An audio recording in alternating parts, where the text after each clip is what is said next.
High versus low masking in autism and ADHD. This is my mom, and this is me. My mom is high masking, and I am low masking. I stim publicly and always have, but my mom only does in private.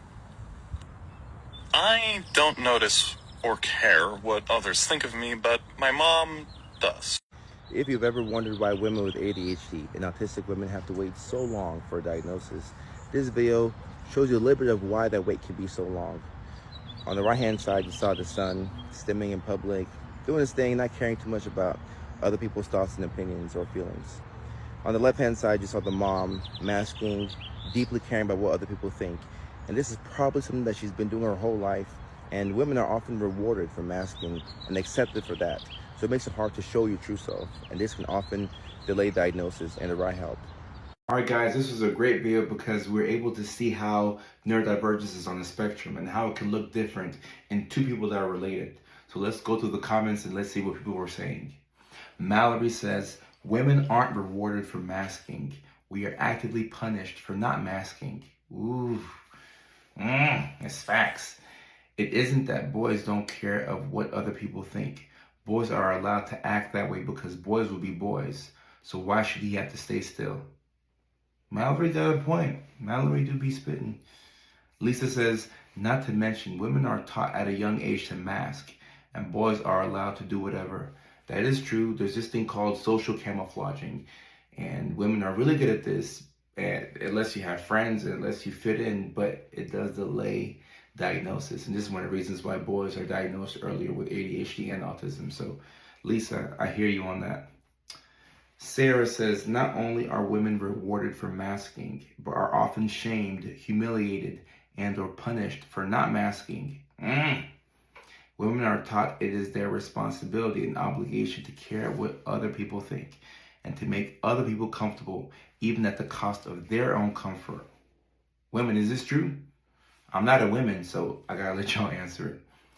Other people's feelings, values, comfort, opinions, etc. are often prioritized over hers if she's being a good girl or even a good woman, especially in the earlier generations. Yeah, there's a cultural and generational divide when it comes to this, and that's why a lot of the older people, I don't want to say old people, older, I'm getting old too, but that's why a lot of the older people in the older generations, or the generations before us, they were diagnosed with autism, ADHD. So when the younger generations started to get diagnosed and they started explaining themselves as, oh, I have ADHD, I have autism, so I do X, Y, and Z. The older generations are like, what are you talking about? We didn't have that when we were younger. But they probably have the same thing too, but they didn't have a diagnosis to explain the majority of the symptoms that they were exhibiting. And Rhonda says, act like a lady. I heard it my entire life, masked and stuffed my feelings and ended up very ill by age 35. Learning how to address the underlying emotional components was the key to my survival. And Rhonda's made a good point.